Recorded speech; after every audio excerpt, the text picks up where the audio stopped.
Hello dear students, I am Dr. Moinuddin. Students, today we are going to start our next chapter, that is chapter number 12. And this is about aldehydes and ketones. And today it's its first lecture. So let's start it. And here are the contents of current lecture, means what thing we are going to discuss. So we will see the introduction of aldehydes and ketones. Then we will see their occurrence, कि कहाँ ये पाए जाते हैं aldehydes and ketones, naturally किधर पाए जाते हैं. Then we will see the nomenclature of aldehydes and ketones. मतलब फिर हम देखेंगे कि किस तरह से aldehydes और ketones की नेमिंग की जाती है, common names भी और systematic names भी. So let's see the introduction first. Organic compounds which contain carbonyl functional group are called carbonyl compounds. तो वो ऑर्गेनिक कंपाउंड्स जिनमें कार्बोनाइल फंक्शनल ग्रुप मौजूद हो. कार्बोनाइल क्या होता है जी? ये कार्बोनाइल ग्रुप है. आपको नज़र आ रहा है कि कार्बन और ऑक्सीजन के दरमियान डबल बॉन्ड और कार्बन के दोनों तरफ कोई एटम्स या ग्रुप्स जो हैं वो यहाँ पर अटैच हो सकते हैं. बहरहाल दिस ग्रुप जो है इसको हम कहते हैं कार्बोनाइल ग्रुप. तो वो ऑर्गेनिक कंपाउंड जिनमें कार्बोनाइल ग्रुप मौजूद हो, इन कंपाउंड्स को हम कार्बोनाइल कंपाउंड्स भी कहते हैं. और हम यहाँ पे इनको क्यों डिस्कस कर रहे हैं? Because aldehydes and ketones also contain carbonyl group in their compounds. क्योंकि एल्डिहाइड और कीटोन्स में भी ये कार्बोनाइल ग्रुप जो है वो मौजूद होता है.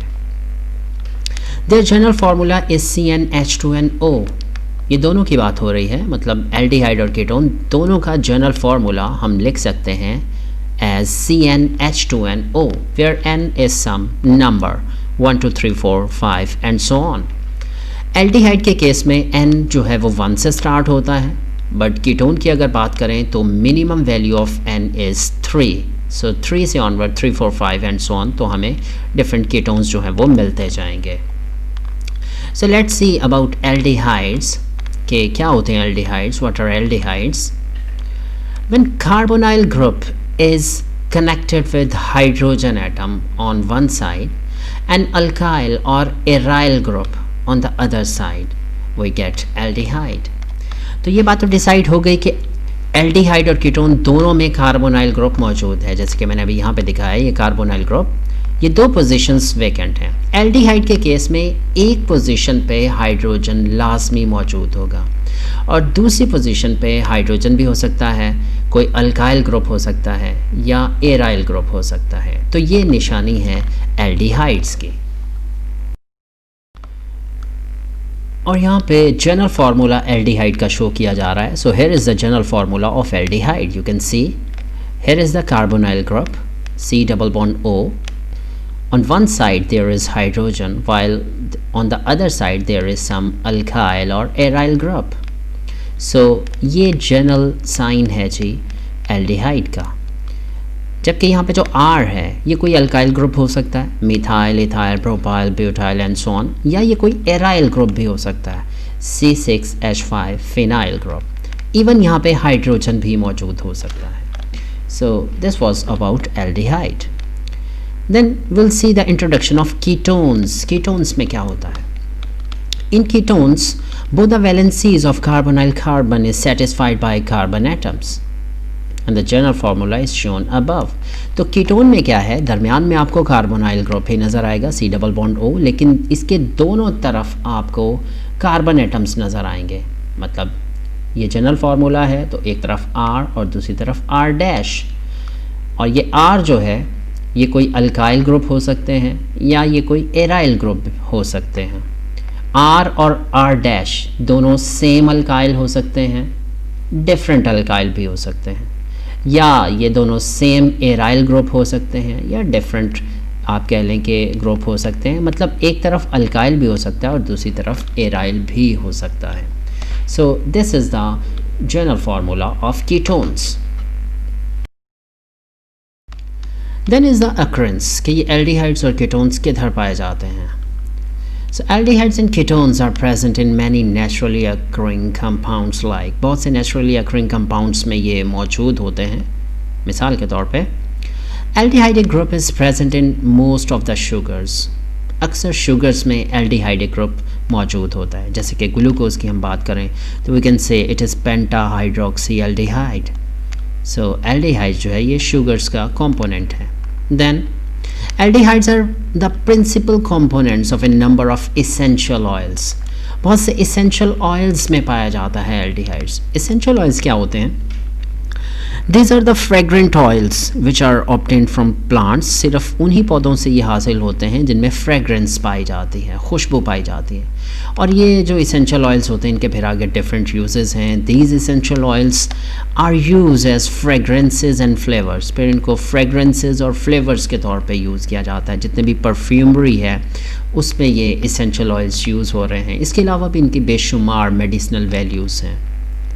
और अगर हम कीटोन्स की बात करें so these are present in camphor, camphor जिसकी बहुत सी मेडिसिनल वैल्यूज़ हैं, एंड मेंथोन जो मिंट है उसके अंदर भी ये कीटोनिक ग्रुप जो है वो मौजूद हैं। So ketones are also present in various essential oils.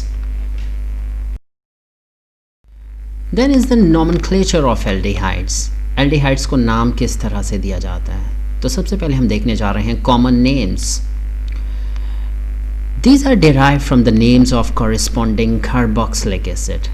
अगर हम कार्बोक्सिलिक एसिड्स के नाम देखें तो एक्चुअली उनसे ये डिराइव किए गए हैं। किस तरह से कि कार्बोक्सिलिक एसिड के लास्ट में साउंड आ रहा है आईसी एसिड्स, तो आईसी एसिड को हटा के और एल्डिहाइड का वर्ड जो है वहाँ पर रिप्लेस कर दिया जाता है, तो एल्डिहाइड का नाम बन जाता है।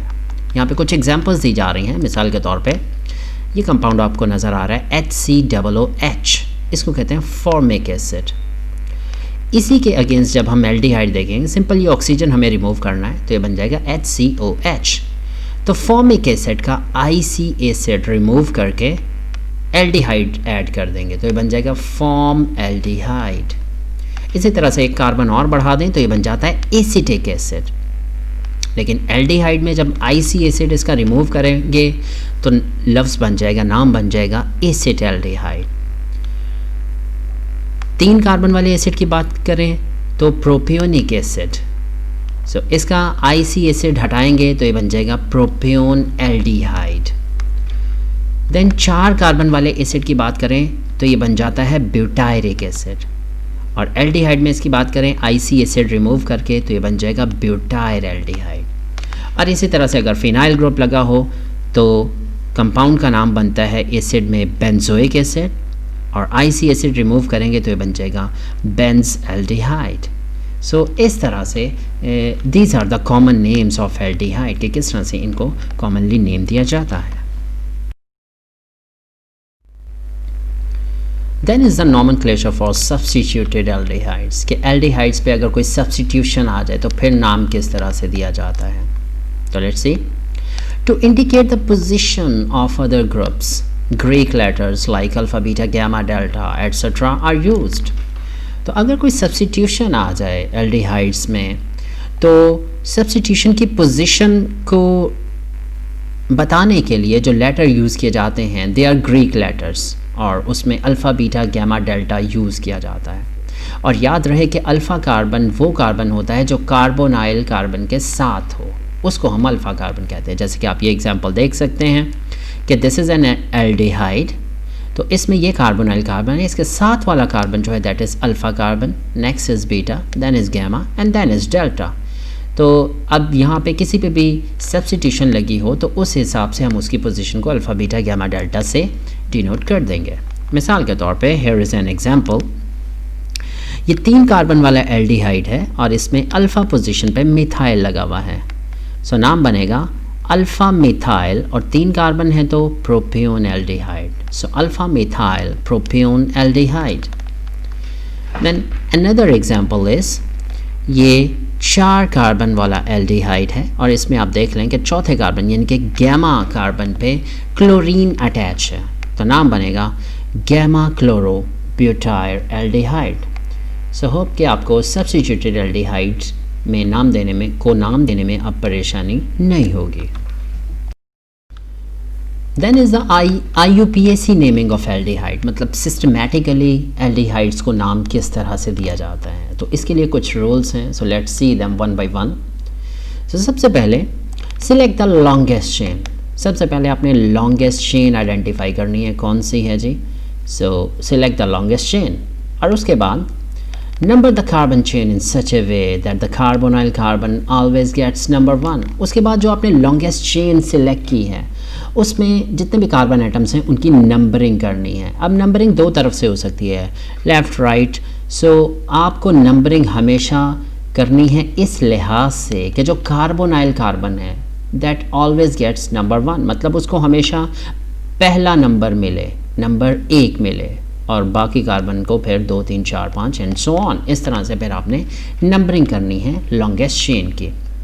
The next rule is name the compound according to carbon number in such a way that ending e is replace by AL। अब आपको कार्बन नंबर्स की तादाद पता चल गई लॉन्गेस्ट चेन में, तो आप इसको अल्केन्स को जहन में लाएंगे। अल्केन के एंड में जो ई आता है उसको काट कर AL से रिप्लेस कर देंगे। तो मिसाल के तौर पे अगर एक कार्बन वाला एल्डिहाइड है तो मीथेन का ई काट कर AL जब लगेगा तो बनेगा मेथानल। 2 कार्बन वाला एल्डिहाइड ईथेन से एथानल, 3 कार्बन वाला प्रोपेन से propanal, butanal, pentanal and so on. तो इस तरह से उनकी नेमिंग होगी। Then another rule is substitutions are named along with the positions at which they are attached। और अगर कोई सब्स्टिट्यूशन भी आ जाए तो सब्स्टिट्यूशन को भी ज़ाहिर है नाम दिया जाएगा, और उसको नाम देने से पहले उसकी पोजीशन मेंशन की जाएगी कि वो किस कार्बन नंबर पे अटैच है, और बाकी रूल्स उसी तरह से ही फॉलो होंगे। अब यहाँ आपकी प्रैक्टिस के लिए कुछ एग्जांपल्स ले जा रहे हैं। तो मिसाल के तौर पे ये एक कार्बन वाला एल्डिहाइड है तो इसका नाम हो गया मेथानल। 2 कार्बन वाला aldehyde एथानल, then 3 carbon wala aldehyde is propanol, and then 4 carbon aldehyde is butanol। ये तो हो गई simplest examples। Then we'll take the examples with substitutions। So here is an example you can see कि there are 2 carbons and on second carbon there is present chlorine। So नाम होगा 2 chloro और 2 carbon वाला है ethanol, so 2 chloro ethanol। Then this one, so there are 3 carbon in the long chain, so it's a 3 carbon aldehyde, while on second carbon there is present bromine, so name of the compound is 2-bromo-propanol। Then in another example we can see here are the 4 carbons, while on second carbon there is present hydroxy group, so name of the compound will be 2-hydroxy-butanol। Another example, 3 carbons in the chain, while there are 2 methyl groups on the second carbon, so name of the compound will be 2,2-dimethyl-propanol। And in another example we can see there are 4 carbon atoms in the long chain, while there are 2 methyl which are on position 2 and 3, so name of the compound will be 2,3-dimethyl-butanol। So hope के आपको इसकी समझ आई होगी। मज़ीद practice के लिए कुछ examples ली गई हैं एरोमेटिक एल्डिहाइड से। सो बेंजीन के ऊपर अगर ये एल्डिहाइड ग्रुप लगा हुआ हो तो नाम बन जाता है Benz aldehyde, so this is Benz aldehyde. फिर एक और एग्जांपल कि बेंज एल्डिहाइड और साथ दूसरी पोजीशन पे ऑर्थो पोजीशन पे हाइड्रोक्सी ग्रुप लगा हुआ है, तो नाम बन जाएगा ortho hydroxy benzaldehyde, so ortho hydroxy benzaldehyde. Then in another example we can see this is benzaldehyde और यहाँ पे मेटा पोजीशन पे मिथाइल ग्रुप लग गया है, सो नाम बनेगा meta methyl benzaldehyde. Okay, then another example, so here is the benzaldehyde while there are 2 methyl groups which are at position 2 and 4, तो इसको नाम किस तरह से दिया जाएगा 2,4-dimethyl benzaldehyde। and then in another example we can see benzene और उस पे aldehyde group लगा हुआ है और मज़ीद substitution है, 3rd position पे bromine लगा हुआ है जबकि 5वीं position पे nitro group लगा हुआ है। तो नंबरिंग कर दी हमने यहाँ से 1 2 3 4 5 6, so 3rd पे ब्रोमो and 5 पे nitro according to alphabet order. So 3 bromo 5 nitro benzaldehyde. So hope you understand it. So this was all about the nomenclature of aldehydes, and now we will see the nomenclature of ketones. और उसमें सबसे पहले हम देखेंगे कि किस तरह से कॉमनली नेम दिया जाता है कीटोन्स को. So name two alkyl groups attached to the carbonyl carbon are given separately in alphabetical order followed by the word ketone. जैसे कि हम देख चुके हैं कि कीटोन में आपको दरमियान में कार्बोनाइल कार्बन नज़र आता है और दोनों तरफ अल्काइल ग्रुप होते हैं. तो दोनों अल्काइल ग्रुप को ही नाम दिया जाएगा, और दोनों में से पहले किसको नाम दिया जाएगा, तो इसके लिए अल्फ़ाबेटिक ऑर्डर को फॉलो करेंगे. तो दोनों को नाम देंगे 1 by 1 एंड लास्ट में वर्ड यूज़ किया जाएगा कीटोन का. और ऐसा भी हो सकता है कि दोनों तरफ अल्काइल ग्रुप सेम हो. So if both are same then di is use before alkyl group. तो अगर दोनों तरफ अल्काइल ग्रुप सेम लगे हों तो फिर हम डाई का वर्ड जो है वो यूज़ कर लेंगे. So here are the examples जिनसे आपको समझने में मदद मिलेगी. So we can see here is the carbonyl group और दोनों तरफ लगे हुए हैं मिथाइल, तो नाम हो जाएगा डाईमिथाइल कीटोन. डाईमिथाइल कीटोन या ये एसीटोन के नाम से भी ज़्यादा मशहूर है. Another example, here is the carbonyl. एक तरफ मिथाइल नज़र आ रहा है, एक तरफ इथाइल नज़र आ रहा है. तो इथाइल का ई पहले आता है, इसलिए हम पहले इसको नाम देंगे. तो नाम बन गया ethyl methyl ketone. So this is the name. Then another example, carbonyl. एक तरफ इथाइल और एक तरफ आइसोप्रोपाइल आपको नज़र आ रहा है. तो नाम बन गया इथाइल का ई क्योंकि पहले आ रहा है तो इसको पहले नाम देंगे ethyl isopropyl ketone. And then another example, here's the carbonyl और ये 4 कार्बन हैं जो आइसो पोजिशन में हैं. सो टर्शरी ब्यूटाइल की सेंस यहाँ पे आती है हमें, और दूसरी तरफ भी यही है. तो हम वर्ड यूज़ करेंगे यहाँ पे di tertiary butyl ketone. And then जब फिनाइल ग्रुप भी आ सकता है. Okay, so here's the carbonyl, एक तरफ मिथाइल और एक तरफ फिनाइल. तो मिथाइल का हम पहले आता है तो नाम दिया जाएगा मिथाइल फिनाइल कीटोन, या इसको एसीटोफिनोन भी कहते हैं. देन कार्बोनाइल और दोनों तरफ ही फिनाइल, तो नाम बन जाएगा डाईफिनाइल कीटोन, या इसको बेंजोफिनोन भी कहा जाता है. The next one is IUPAC names for ketones, के कीटोन्स को साइंटिफिकली किस तरह से नाम दिए जाते हैं. तो इसके लिए रूल्स हैं. So let's see them one by one. So first of all select the longest chain. सबसे पहले आपको लॉन्गेस्ट चेन सेलेक्ट करनी है कि जिसमें maximum carbon number, carbon atoms जो हैं वो आ जाएं. तो लॉन्गेस्ट चेन सबसे पहले सेलेक्ट कर ली. उसके बाद number the carbon chain in such a way that the carbonyl carbon always get lowest number. उसके बाद आपने इस लॉन्गेस्ट चेन की नंबरिंग करनी है, और नंबरिंग हमेशा वहाँ से स्टार्ट करेंगे जहाँ से कार्बोनाइल कार्बन नज़दीक पड़े. नंबरिंग के बाद then name the compound according to carbon number in such a way that the ending e is replaced by one. Carbon numbering कर दी आपने, तो यहाँ से अल्केन का साउंड, मतलब अगर 3 कार्बन हैं, प्रोपेन ब्यूटेन पेंटेन, तो लास्ट में अल्केन का के साउंड में जो ई आ रहा है उसको रिप्लेस कर दें ओन से, ONE लगा दें, ओन का साउंड आएगा. मिसाल के तौर पे अगर 3 कार्बन हैं तो प्रोपेन से बन जाएगा प्रोपेनोन. 4 कार्बन हैं तो ब्यूटेन से ब्यूटानोन, पेंटानोन, हेक्सानोन. तो इस तरह का साउंड जो है वो जनरेट होगा. Then next rule is position of carbonyl carbon must be indicated. Carbonyl carbon किस पोजीशन पे आ रहा है उसकी पोजीशन ज़रूर मेंशन की जाती है. लाइक 2 ब्यूटानोन, 3 पेंटानोन, इस तरह से. मतलब कार्बोनाइल कार्बन की पोजीशन जो है वो लाजमी कीटोन की नॉमेनक्लेचर में मेंशन करना होती है. And the last one is for substitution. So substitutions are named along with the position at which they are attached. Substitution जाहिर है वो किस कार्बन पे अटैच हैं वो कार्बन नंबर मेंशन करेंगे, देन सब्स्टिट्यूशन को नाम देंगे, एंड देन फाइनली आप बकिया कंपाउंड को नाम देंगे. सो इसकी प्रैक्टिस के लिए मज़ीद जो है यहाँ पे एग्जांपल्स दी जा रही हैं.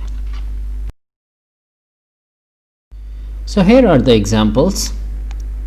सो हम देख सकते हैं 3 कार्बन है और ये कीटोन है, तो प्रोपेन से प्रोपेनोन या इसको एसीटोन भी कहा जाता है। देन ये 4 कार्बन वाला कीटोन है और सेकंड पे कार्बोनाइल है, तो इसका नाम बन जाएगा 2-ब्यूटानोन।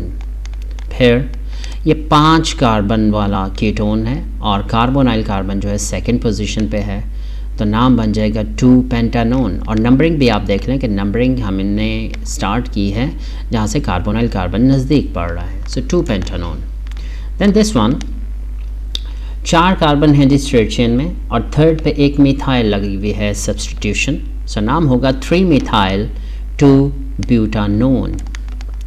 और फिर नेक्स्ट एग्जांपल देखें तो 5 कार्बन है और थर्ड पे जो है वो कार्बोनाइल कार्बन मौजूद है, सो नाम बन जाएगा 3-पेंटानोन। इस एग्जांपल में देखें there are 5 carbon in the longest chain, second पे कार्बोनाइल कार्बन है, थर्ड और फोर्थ पे मिथाइल ग्रुप लगे हुए हैं, तो नाम बनेगा 3,4-डाइमिथाइल 2-पेंटानोन। तो इस तरह से इनको नेमिंग करनी है।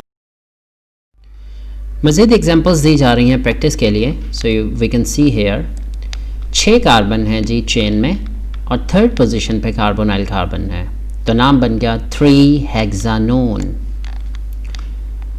इस एग्जांपल में हम देख सकते हैं 6 कार्बन हैं लॉन्गेस्ट चेन में, सेकंड पे कार्बोनाइल कार्बन है और थर्ड और फोर्थ पे मिथाइल सब्स्टिट्यूशन लगी हुई है, सो नाम दिया जाएगा इसको पहले सब्स्टिट्यूशन को, सो 3,4-डाइमिथाइल 2-हेक्सानोन, ये इसका नाम बनेगा। नेक्स्ट एग्जांपल देखें 4 कार्बन है चेन में, सेकंड पे कार्बोनाइल कार्बन है और चौथी पोजीशन पे क्लोरीन सब्स्टिट्यूशन लगी हुई है, तो नाम बनेगा 4-क्लोरो 2-ब्यूटानोन।